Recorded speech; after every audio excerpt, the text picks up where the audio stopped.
Okay, good morning, Boker Tov. Welcome back to Living with Emunah. I want to thank, as always, we begin with our gratitude. Thank, as always, our generous sponsors, our dear series sponsors, Avi and Bella Morgan, in memory of Rabbi Dr. Brian Galvin, in memory of Bella's mother, Dr. Ellen Shanzer, Neshama Shadav, and Aliyah. A big thank you to Carol Wald, who sponsored this morning in memory of her friend Miriam Basilio Alevi Vigittel, and by Rebecca and Evan Goldenberg in honor of Stephanie and Perry Friedman. We love the Friedmans. We're so happy they're here. In memory of Aviva Golda Bas Yehuda, whose unwavering Emunah was an inspiration, by Rina Flamadina and David Frankel, Lisa and Ari Keen, Risa and Mordechai Pollack, Marilyn Jeremy Strauss, and Anna Eli Schick, in memory of their dear friend Bruce Wengers, and the Shama Shadav and Aliyah, Dov Ari Ben Yisrael, and by Rachel and Alex Katz, my dear friends in Yerushalayim. Big thank you to them for helping organize last week's Emunah Shir in Yerushalayim and for all they do. And this is in honor of their son Ezra's upcoming IDF draft to Golani this coming Sunday. He should be safe. They know he'll have to exercise their Emunah muscle while he's in. I'm sure they will, Ezra and all those drafting with him. We have a whole group from Shalvim, from our community. We should be very, very proud, who are drafting as well. They should all be safe and successful and be at home and not on a front line. We should have a sweeping defeat of all our enemies. And lastly, by our dear friends Jeff and Faye Walkowitz and Henry Daniel Blum, in honor of BRS and the Emunah Shir, and much more importantly for a refuah shlema for Yardena Liba Bas Sarpanina, undergoing a procedure today, should be successful and well, should give her parents a lot of nachas and grandparents, and have a complete, speedy, and painless refuah shlema for her and all her family has gone through. We'll start, as we always do, with a few Emunah letters. Got some great letters, and then we'll dive back into our text together. Okay. Dear Rabbi Goldberg, I listen to Living with Emunah on a somewhat regular basis. I want to share a story. I live in New York and therefore don't have a car, but I don't know the therefore don't have a car, but rent one as needed. Just a good philosophy. It's very efficient. So I just picked up a car at a car rental in what should have been a 10-minute drive back, but ended up on the highway missing an exit and got back 45 minutes later. One thought that kept coming to my mind is, I am where I meant to be. Nothing major is such a big deal. As someone who's trying to grow, I appreciate the small steps, wanted to express appreciation. I am where I meant to be. Somebody in my family hurt themselves. They're back pretty badly. They're laid up and lying still and in a lot of pain. And they said, I guess I am where I meant to be. I don't think we coined this expression. It's not ours.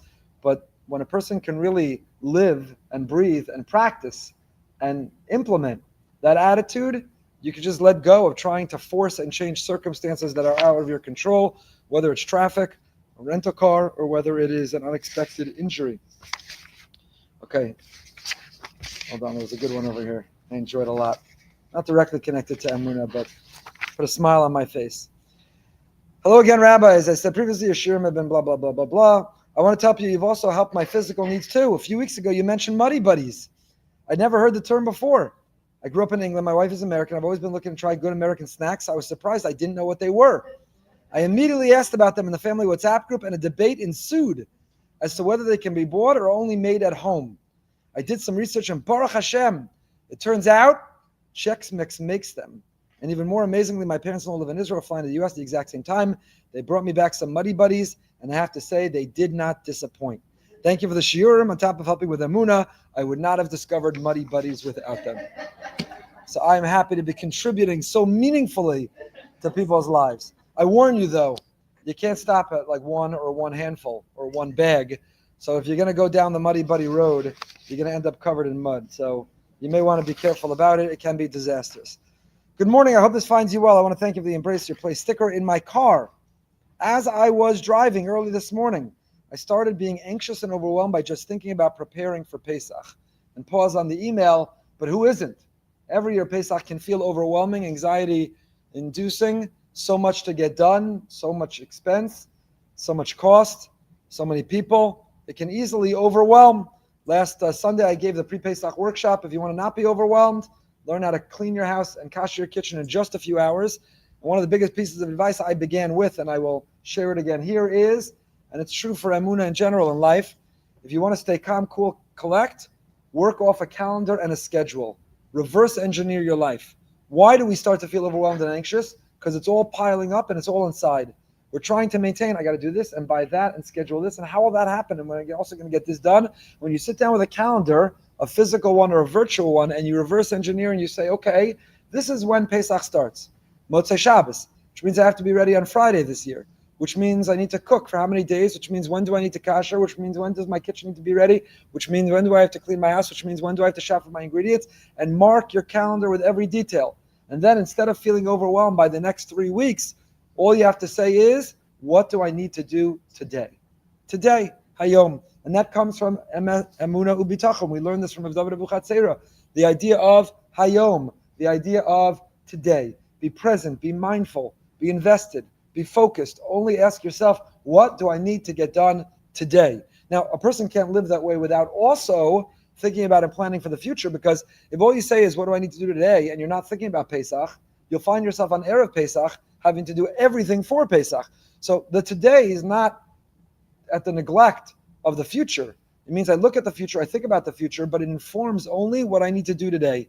And therefore, once I have on paper or virtually scheduled everything I need to do, now, what do I need to do today? That's what we spent a lot of time on. That's what he taught us and showed us in all this language of hayom. V'yadata hayom ha'ashevosa.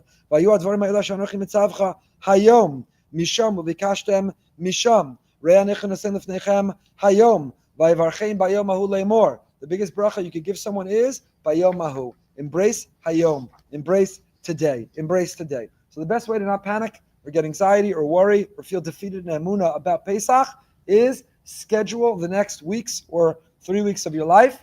Is it 3 weeks or is that wishful thinking on my part? Less. It's less? Ouch. It's you have to be ready by Erev Pesach. I got to be ready a week earlier because Shabbos Hagadol Drasha this year is a week earlier than that. So I got to cook up something even earlier than you're cooking. So anyway, but when you work, and that's how I did the Shabbos Hagadol Drasha. I say, when do I need to print the source sheets? When do I need to have my outline? When do I need to choose my topic? When do I need to do my research? When you analyze and organize and schedule, then you can just say, what do I need to do today? Today, what do I need to do today? Believe it or not, I'm going back to Israel tomorrow. Baruch Hashem, I have a simcha the Shabbos. My niece is bat mitzvah, so 2 plane rides to and from Israel. You get a lot done for the Shabbos Hagadol Drasha. That's how I scheduled my today for preparing that. So back to our email. As I was driving earlier this morning, I started being anxious and overwhelmed by just thinking about preparing for Pesach. This email was written on March 18th.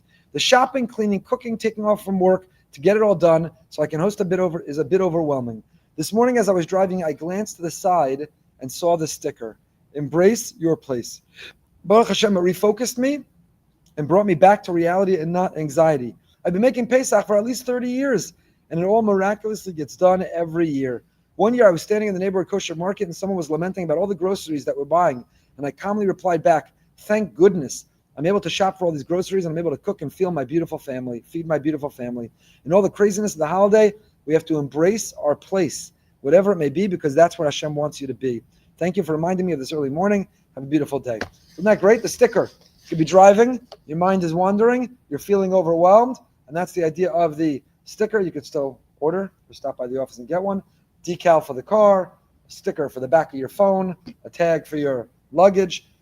Embrace your place. You are exactly where you're meant to be, and you're going to get through whatever you need to get through. And the attitude that we bring towards Pesach or any other aspect of our Yiddishkeit is going to have such an impact on others. The article I published last night, the non-Jewish nanny, the now Jewish nanny, who converted to Judaism and is a wonderful, real deal, special person, but was inspired by the families that she worked with. And her story is extraordinary. And her rabbi and rebbitzin, who mentored her, are wonderful people. But I think the real heroes of the story are the families that she worked for, who rather than being exposed to them and their children, she wasn't turned off, but she was turned on. She wanted to draw closer, not run further away. And the question we have to ask ourselves is, if someone lived in our home while we were getting ready for Pesach, would they walk away saying, I want Pesach too? Or, thank God I don't have Pesach? And then I'll tell you a little secret. There are people who live in our home and who watch, and they're called children and grandchildren. They're our neighbors, and they're our neshama, they're ourselves. And the attitude we bring, does it draw people closer or further away? Fall more in love or begin to despise and resent? And ki b'simcha seitzayun, the way out of any predicament, the way towards the life we want to live, ki b'simcha seitzayun. It's b'simcha that we get out of it. So whatever one is going through, whatever one is navigating, whatever one is overcoming, whatever one needs to prepare for and execute and get done, there's so much. So being frabisana and miserable and sad won't make it better. You know what will? Ki b'simcha seitzayun. Be b'simcha. Make the choice. Because as we've said many times, happiness is not an emotion. Happiness is a decision. Okay, dear Rabbi Goldberg, our family is aware of the wink from Hashem. I'd like to share this personal story. Recently, we were involved in the sale of our home. Shortly after the inspection, I received a call from our agent. It was 8:30 at night, and the buyer wanted to send his own plumber at 9 to check on some feature of the report. It was late, but reluctantly I agreed. I called my son and told him. He adamantly told me to cancel. It was too late, so I called the agent and said no. Earlier that day, we had the company. I had ordered the traditional Chinese lunch specials. 5 orders, 5 fortune cookies. One was left unopened. I realized that was mine. I opened it, and it read, "Sometimes it's okay to say no." Definitely a wink from Hashem. Nothing's a coincidence. Even the fortune cookie, Hashem puts that message in the fortune cookie. It's not a fortune. We don't believe in those. The cookie that you got and the message that is in it is a wink or hug. It is a message from Hashem. Her message was, sometimes it's okay to say no. And I hope that Chinese special was good. Those are the most inexpensive kosher Chinese lunch specials in the world, because I happen to know where she lives still in that community. Okay, one more email, then we'll get in. Let's see. Okay, this one was powerful. Dear Rabbi Goldberg, I have to share this story with you. This past Friday was my daughter Michal's 3rd yahrzeit. She was stillborn at 40 weeks after a totally normal pregnancy. In fact, we helped sponsor the last recorded Living with Emunah shir in her memory. Today is her English birthday, and I unexpectedly found myself at a 25-minute drive, so I went to look for a Living with Emunah shir to keep me company, but no new shir was out. So I went to look for a Parsha Perspectives, but that too was not updated. And so I chose to go back to the shir closest to her actual birth date, and I found the shir dated March 23rd, 2022. That was the night my daughter died. I turned on the shir hoping for some chizuk on this difficult day, and the first letter you read was from a man who happened to hear a shir where you discussed the story of your own stillbirth on the day that he found out his wife miscarried. I was blown away. Of all the days and shirs that you could have discussed this on, it's March 23rd, 2022, the day my daughter passed away, and here I am listening to it today, 3 years later of all days. I was overwhelmed but so comforted to hear you talk about your experience with your own loss. What a moment straight from Hashem. But that wasn't all. After the letter, you dove into the shir, which was about simcha. In fact, only an hour earlier, my husband and I had met with a Rebbe who was visiting this week. He spoke to me directly about simcha, about Emunah and simcha, and the significance of having those in my life. It seems Hashem really wanted me to hear this message. This was the exact shir I needed to hear today. Thank you for your part in the Emunah moment. So I'm glad I didn't give a new shir that week, so that Hashem planned for that person to turn that on. Those are those moments. Coincidence? Random? Chance? Can't be. It's a wink, it's a nod, it's a hug from Hashem. Does that make all the pain go away? Absolutely not. But it is something to feel that we're not victims of randomness. We're not victims of chance. That there is order and meaning and purpose to this universe. Things happen for a reason. And that even though things are painful, we don't have to suffer. There's a difference between pain and suffering. Pain is inevitable. Suffering is a choice. And ki besimcha seitzeyun. That's what she was writing. Ki besimcha. Even when one has gone through pain, they don't have to suffer. That's not to deny the pain or disrespect the pain. You can lean into the pain, experience the pain, cry from the pain, grieve with the pain, but then bounce back. Besimcha. Ki besimcha seitzeyun. Besimcha, the only way to live life, to restore life, after a loss of life, to restore one's own life is besimcha. Ki besimcha seitzeyun. Ki besimcha seitzeyun. Okay, there are more emails. We'll have to get to them. I got a great Orlando Pesach email for next week, which will be before Shabbos Hagadol. Okay, we're back to Emunah B'tachon. It's a wonderful sefer of Rav David Avuchatzera, Shlita, that was published as the north of Israel, he's in the utmost north, in Nahariya, in Israel, have suffered terribly.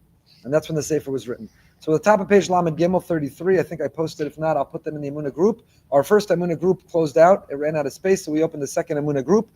If you're in the first group, you don't have to join the second group. It's just a duplicate.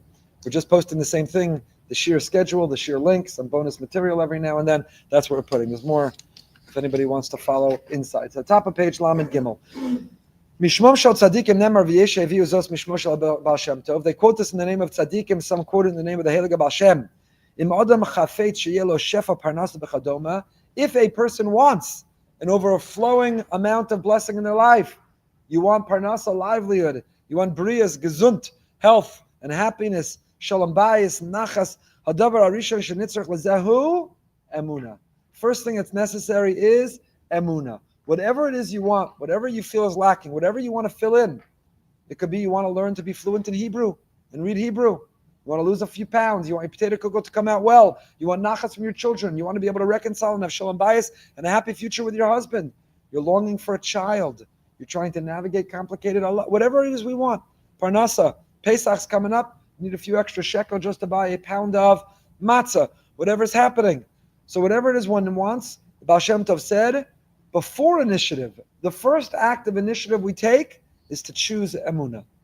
You would think, go to work, earn your paycheck, try to make it rain, network for clients, try to drum up business. Oh yeah, also don't forget daven. Also, oh yeah, don't forget have Emunah. Said the Baal Shem, no, you got it backwards. Before you go to work, sit in the parking lot outside the office and shtickle Emunah, lean in, embrace your place. A little Golam Lakad, a little HaKadosh Baruch Hu, I can't do this without you. A little bit halavai, she'ispala kol hayom, I'm davening the whole day. Before every meeting I go into, before every client I meet with, before every pitch I give, before every email I send. Emunah comes first. Tzarech adam lahamin v'lavtoch b'Hashem yisbarach k'mayim merakasav v'zacharti es Hashem lokecha ki hu anosein lecha koach la'asos chayil.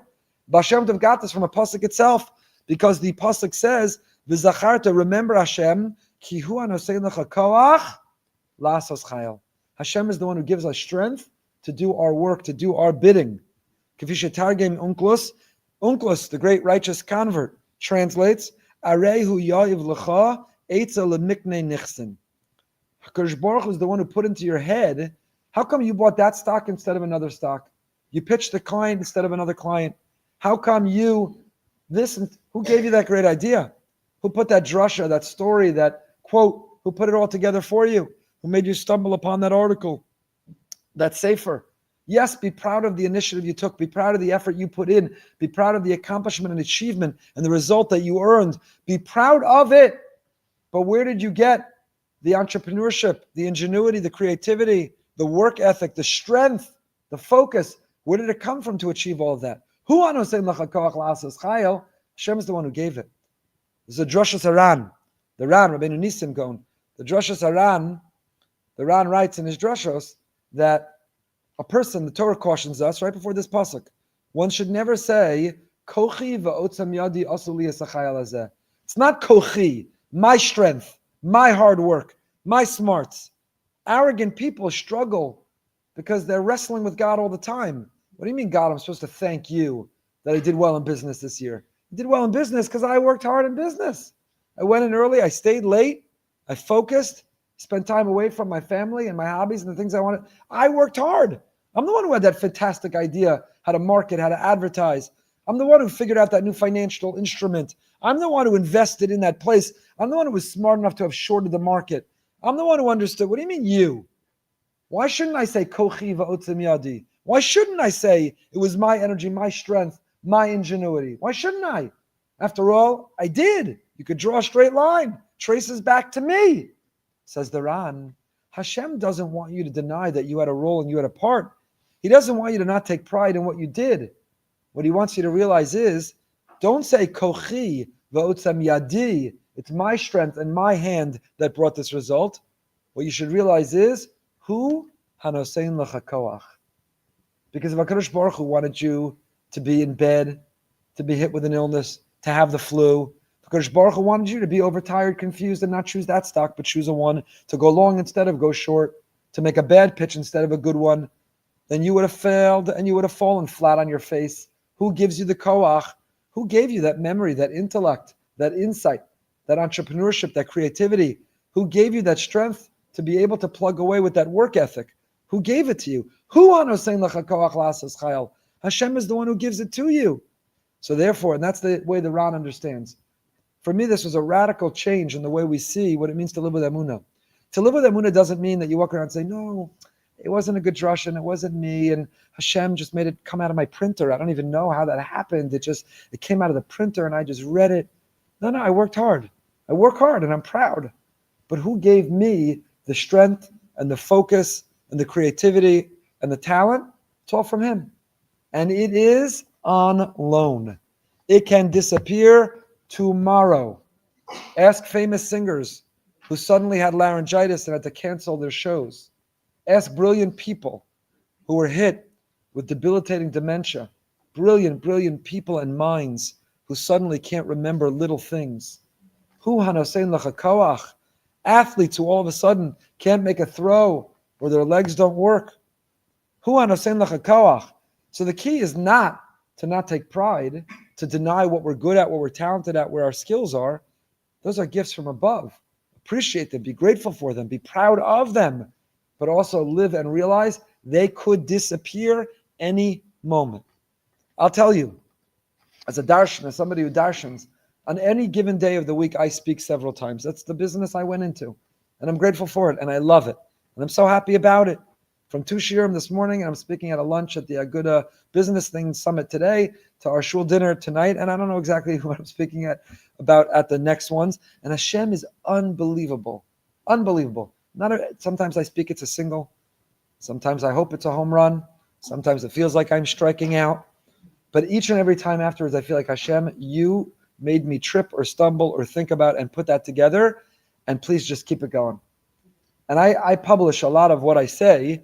I put out online source sheets and drushas and articles, and people close to me, maybe some I'm related to, say, why are you doing that? You're giving it to the world, and other people are just going to use it and plagiarize it. And I say, they're welcome to it.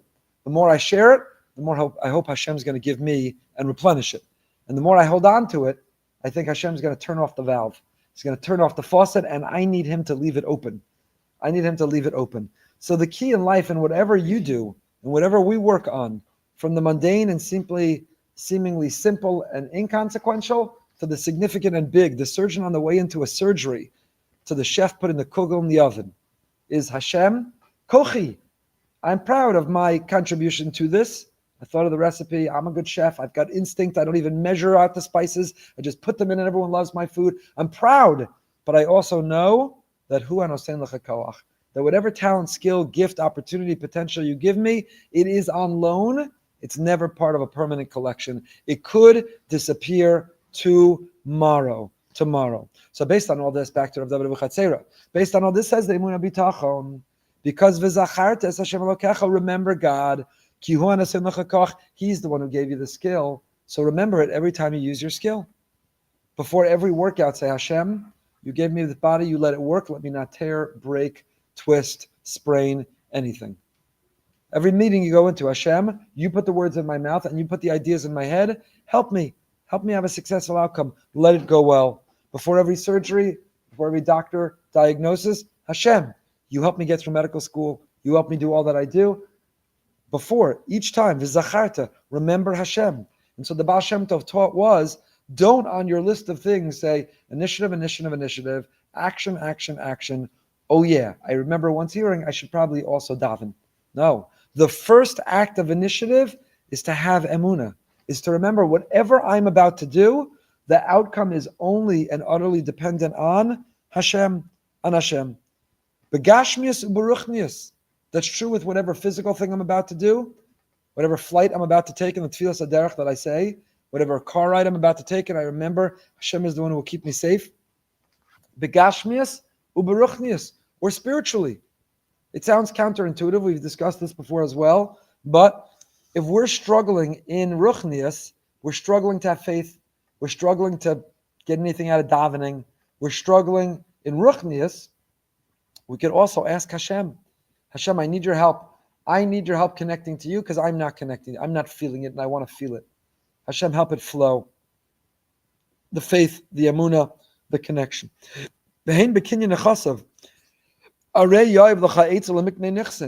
Who put that idea in your mind that yielded that business success and result? In the words of his grandson, you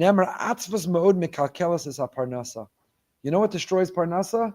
Sadness, melancholy, depression, misery, worry. They destroy parnasa. Now, you can explain that metaphysically or physically. Metaphysically, they destroy parnasa because Hashem wants you to be besimcha, and He wants you to lean on Him, and He wants you to embrace your place, and He wants you to let go and let God, and He wants you to recognize He's the one who brings your parnasa. So what are you going to be sad and stressed and anxious about it? It all comes from Him. That's metaphysically. Physically, it ruins your parnasa because who wants to do business with a miserable, farbissina, angry, worried, anxious person? Who wants to do business with such a person? Your coworkers are going to want to run far away from you. Your employees are going to dread interacting with you. Your customers are going to find someone else to do business with. Atzvas destroys parnasa. So every person should be besimcha. So you'll say, but I don't feel besimcha. I'm exhausted and I'm tired. I have so much to do and I'm fighting so many battles. I don't feel besimcha. So my answer is, what do your feelings have to do with it? Who cares about your feelings? What does simcha have to do with your feelings? Simcha, joy, happiness is not a feeling, it's a decision. Sameach, samoach, where do you put your brain? Where do you put your thoughts? What do you choose to think? How do you choose to act? Smile. Smile. Science shows that when you turn up the corners of your mouth, you actually engage muscles in your mouth that release endorphins in your brain, and you actually induce more happiness when you force yourself to smile. We think, I'm happy, then I smile, but it turns out if you smile, you'll be happier. Smile. I gave you that as homework one week. Go home and just smile. People around you may think you're weird. They're going to want to Baker act you. They're going to want to send you away. They're going to worry, what did someone slip into your drink? Why are you smiling so much? Why are you greeting me that way? Who got a hold of you? What happened? And let them think all that. Smile. Smile. Besimcha. Sometimes when you feel the most stressed, take a few deep breaths and just smile. You're overwhelmed. This person I mentioned, who's close to me, who I love, who tweaked their back and are laid up in bed and in enormous pain, started laughing. So what are you laughing? Said, I can't believe this happened on top of several other things and challenges. It's just, you have to, if you don't laugh at it, you have two choices. You can either cry or you can laugh. So you might as well laugh, because laughing is the best medicine. Laughter is the best medicine. Laughter is, I'll be more autobiographical. I meet people all the time. They're like, you never met me, but I know you. Did you ever find your kid Sheto? How's your son doing with this? What's happening the way? Because I'm so autobiographical in the shir, I don't know if my family appreciates it, but everybody knows me. So I enjoy when I have to get in the car and drive. I love listening to comedy. I enjoy comedy. Particularly after I do a funeral or an unveiling. When I drive away, I almost always, it wasn't like a decision I made. Somehow it just happened. I have a list of clean comedians, some other comedians, but they're clean comedians you can listen to, because laughter is the best medicine. It's the best medicine. Simcha restores your life. So I don't know. It's funny. I spoke to a bunch of other rabbis, and they told me similarly. They'll leave funerals, and they'll either always stop to get a drink. I don't mean alcoholic beverage, but I mean like a 7-Eleven. Even if they're not thirsty, you need to do something to affirm life and restore life after you had contact with death. And the way you restore and affirm life after you had contact with death is to laugh and to be alive. Laughter makes you feel alive. It brings you back to life. It makes you feel alive. It's fantastic. I don't know if it's what the Baal Shem Tov and his Einika were talking about, Kibbutz Simcha Tzayun, comedy, and my kind of comedy, but it's comedy. It's Atzvos never did anything. Sadness never solved any problem, but happiness did. Kibbutz Simcha Tzayun. It's through joy and through happiness that you can get out of whatever you're in. So everyone get into Simcha. V'nir mazadavar b'Torah. And this is alluded to and hinted to in the Torah. Shesofei tevos ve'ayisa ach sameach hem ches tes chaf shu asar hagadol shal parnasa. That acronym, that name, ches tes chaf, is an acronym that refers to the angel of Parnasa, which are the last letters of Vayisa ach sameach. So what opens the gates of Parnasa, of livelihood? Being the Simcha. Again, I can explain it physically or metaphysically. How to explain it in the physical world is, try. If you come to work with a smile, if you're happier, if you engage customers, if you network, if you try to drum a business, and you have energy, you're high energy, like my holy friend Ben Isaacs. Nobody has the energy of Ben Isaacs. You have this energy, every interaction, that Ben energy, early in the morning, late at night, you come with that energy. We'll translate even Simcha here as energy. You could be low energy in life, or you could be high energy. Well, you'll say, but I didn't get enough sleep, and I'm miserable, and I stepped on a Lego in the middle of the night, and my kid fought with me to get out to carpool in the morning, and I got to make Pesach. Well, how do I have any energy? Energy is also a decision. It's a decision to live your life so you'll have energy. Get enough sleep, get an ice bath, drink enough coffee, do the right things that are going to give you the energy. You knew that was coming, but do enough things that are going to get you the energy. That's also a decision. But be high energy. Live a life of high. Come into a room with energy. Come into a conversation. Interact with the people around you, the ones you love. By the way, don't leave all your energy for when you leave the front door and then you come home depleted of energy. Home is where you're low energy and miserable, and the rest of the world gets your high energy and joy. That is a recipe for a disastrous marriage, a disastrous family life, miserable children. If you have to make a choice between the two, be high energy and joy at home and low energy in the world, but don't make a choice. Be high energy everywhere. That doesn't mean that you don't need a minute in the driveway or before you come in the front door or even in the house, excuse yourself to your bedroom for a couple minutes to say, I need to slump in a chair, low energy and miserable for a couple minutes. And then grow up, get it together, get out, and bring back your energy and your joy to interact with your family. Because that'll bring out the best in you and the people around you, and that'll be your best life. Be besimcha, be besimcha, joy. Smile and release those endorphins and get that chemical rush that comes with it. But all this starts with Emunah. It starts with Emunah. The first act of initiative we take is Emunah. Now, make the kugel. Now, clean for Pesach. Now, operate on the patient. Now, negotiate in the boardroom. But before we do any of those things, the first initiative we ever take is the initiative of Emunah. Because it's all on loan from him, but he gave it to us. So essentially, before each time we use it, we're asking permission again or expressing gratitude again for the hope that he's going to say, keep it. If you ever lent someone something and they were totally unappreciative, disrespectful, didn't even care, when it's time to get it back, you say, give it back. But if somebody borrowed something and they say, thank you so much, and this was amazing, you changed my life, and I can't thank you enough, and it meant so much, and I so appreciate it, and it had such an impact, you say, keep it another week, keep it all together, just keep it. So when we show Hashem that whatever talents and blessings and skills and gifts we have, the people in our life, the faculties of our life, the health in our life, the wealth in our life, whatever good that he's given us, when we say, thank you so much, it's really had an impact, it's really changed things, it's really been great, I'm so appreciative. I understand if you take it back because it was never mine. If you're taking away my speaking skill, if you're taking away my brain power, if you're taking away my health and what, it was never mine, I'm not entitled to it. I understand if it's time to give it back, but thank you so much, it was great. You know what Hashem says? Hey, keep it, hold on to it, use it a little bit more. So that's why it's the act of initiative. When we lean in with Emunah, and before anything and everything we do, we say, I understand I'm not entitled, and feel free if it's time to take it back, take it back. I just want to thank you for it. It's been amazing. If we want our best bet of Hashem saying, keep it, hold on to it, take it a little bit longer, then that's the attitude that we have to bring to it. Thank you. I acknowledge, I recognize, I'm appreciative. I respect the fact that you gave it, and I appreciate that I wasn't entitled to any of it. I'm not entitled to anything. Who says you are entitled to wake up this morning and your eyes and your ears and your feet and your arms work? Who says any day you shouldn't tweak your back? Why shouldn't every day? Do you know how many micro muscles you have in our entire system? Do you know how fragile the skeleton is? Do you know the miracle that our 2 feet are holding up our entire body? What is the weight of our feet? The power in our ankles to balance our body? Any day that you don't tweak your back landing you in bed is a miracle. It's a miracle. It's a miracle. Particularly if you're out of shape, never move, never work your muscles, and so on. It's a miracle. What happens? Only on the day that we tweak our back, we say, why God? Why me? How could it be? Where are you?